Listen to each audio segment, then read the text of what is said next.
안녕하세요 여러분. 저는 현재 정치외교학과를 공부하고 있는 조영민이라고 합니다. 저는 오늘 이 발표회를 통해서 한반도 통일의 전망을 국제 정치 정세와 연결시키고자 합니다. 구체적으로는 한반도 통일이 국제사회에 미칠 수 있는 영향에 관하여 오늘 발표를 하겠습니다. 한반도는 역사적으로 외국과의 교류가 잦았습니다. 지금 화면에 띄어져 있는 그림은 통일신라 대살들이 당나라로 파견 갔을 때를 그린 것이고 한반도와 중국의 친밀한 관계를 잘 보여준다고 생각합니다. 하지만 19세기 후반 근대화된 일본에 의해 그 막대한 영향력은 크게 줄어들었습니다. 청일전쟁에서 중국이 패배함으로써 일본은 한반도에 상당한 우위를 점했습니다. 그러나 야심차게 동아시아로 확장한 러시아는 1890년대부터 러시아와 일본 사이에 새로운 경쟁 관계가 형성되게 만들었습니다. 하지만 결국 그 경쟁에서 승리하면서 일본은 1910년도에 한반도 정체를 병합하였습니다. 세계 2차 세계대전에서 일본이 참패한 후에도 외세는 여전히 한반도 내에 남아 일본의 공백을 메웠습니다. 한반도의 분단은 소련과 미국의 지도자들에 의해 촉진되었고 분단의 상처들은 오늘날에도 저희 사회에 남아 있습니다. 한국과 미국의 강력한 군사동맹은 북한의 군사동맹을 감시하고 공격의 가능성을 억제합니다.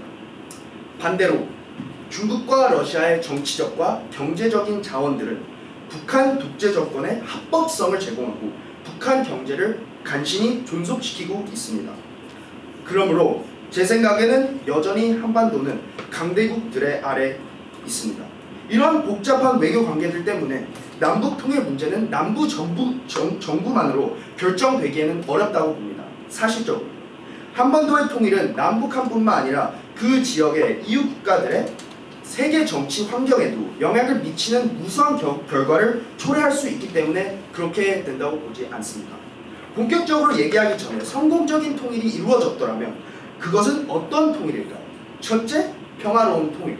둘째, 남북 간의 성공적인 타협이라고 저는 생각합니다. 그래도 성공적인 통일이 이루어졌더라고 해도 통일 자체가 국제관계에 상당한 영향을 줄 거라고 생각합니다. 우선 미국은 이러한 통일을 어떻게 생각할까요? 일단 긍정적으로는 크게 안보적인 것과 정치적인 것이라고 생각합니다. 통일은 동아시아 내 안보 문제를 완화시키기 때문에 미국은 한반도의 전쟁이 일어날 가능성이 낮아지는 것에 크게 안도할 것이며 그런 안보적인 요소도 있다고 생각을 합니다. 게다가 한반도의 통일은 자유시장 경제를 표방하는 민주국가의 확장으로 이어질 수도 있으며 미국과 서구의 자유질서가 중국 같은 비민주주의 국가들에 대항하면서 중국의 영향력을 조금이나마 무력화시킬 수도 있습니다. 따라서 미국은 한반도 전체를 자기 영향권 안으로 끌어들일 수도 있다고 보기 때문에 그런 경제적인 정치적인 요소가 있을 수도 있다고 봅니다. 하지만 통일이 이루어질 때 중요한 문제가 대두되는데요. 그것은 바로 권력 공백입니다. 영토가 커진 새로운 한국은 중국과의 경제관계와 지리적 근접성들로 인하여 중국을 택할 수도 있습니다. 그러면 미국은 이 제로섬 게임을 기꺼이 하고 모든 위험을 감수할까? 그것은 의문이라고 생각합니다. 이제 일본의 관점에 대해서 알아봅시다. 미국과 비슷하게 일본이 한반도 통일에 대해 긍정적일 수 있는 이유는 한때 북한을 감시하고 북한 군사력을 대항하기 위해 사용했던 자원들을 일본의 내부 문제들을 해결할 때, 경제 발전을 사용할 때, 아니면 중국의 행동을 주시할 때 쓸 수도 있을 겁니다. 하지만 일본도 통일에 우려하는 부분도 있다고 생각을 합니다.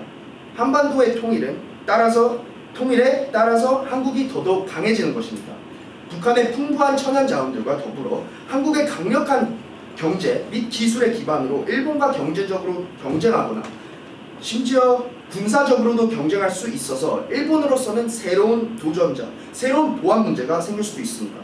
마지막으로 만약에 한국이 통일된다면 중국은 어떻게 생각할 것인지 알아봅시다. 긍정적인 걸로는 현재 한국이 분단 국가이기 때문에 수많은 미군들이 남한에 주둔하고 있습니다.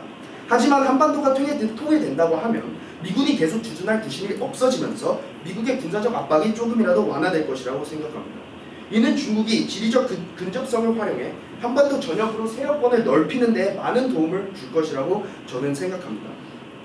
중국 입장에는 만약에 한반도가 중국의 중요한 동맹국이 된다고 생각하면 통일 한국이 일본과 또 다른 미군 동맹국들에게 완충제 역할을 할 수 있기에 통일이 중국을 오히려 도울 수도 있다고 생각을 저는 합니다.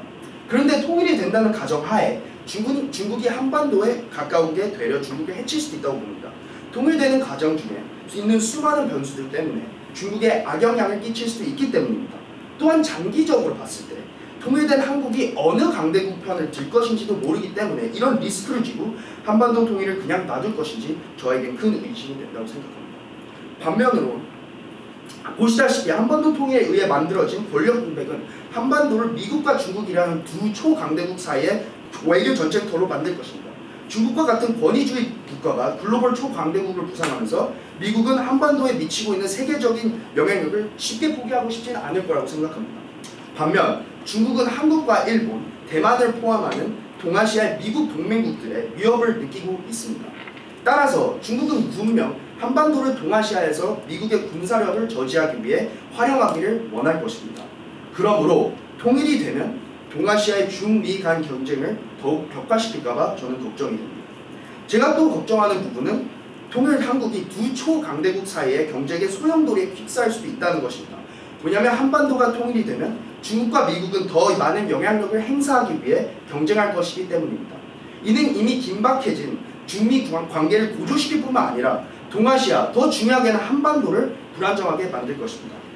따라서 저는 한국 통일이 국제관계와 정세에 미치는 영향을 생각하고 인지하는 것이 필수적이라고 생각합니다. 저는 웬만하면 한반도의 통일의 문제는 남한과 북한 사이에 해결돼야 된다고 생각합니다. 불행하게도 그렇지 않습니다. 역사적으로나 현재나 한반도는 외국 강대국들과 복잡하게 얽혀 있고 통일을 향한 첫 걸음은 이런 얽힘을 다루는 것입니다. 저는 결코 한반도와 외국과의 관계를 반대하지 않습니다. 하지만 저는 그런 관계들이 한반도의 통일을 막을까봐 저는 큰 우려가 됩니다. 국제관계에 있어서 한국의 지리적과 정치적인 위치는 통일의 큰 걸림돌이 될 것이고 이를 어떻게 헤쳐나가느냐가 통일을 좌우할 것입니다.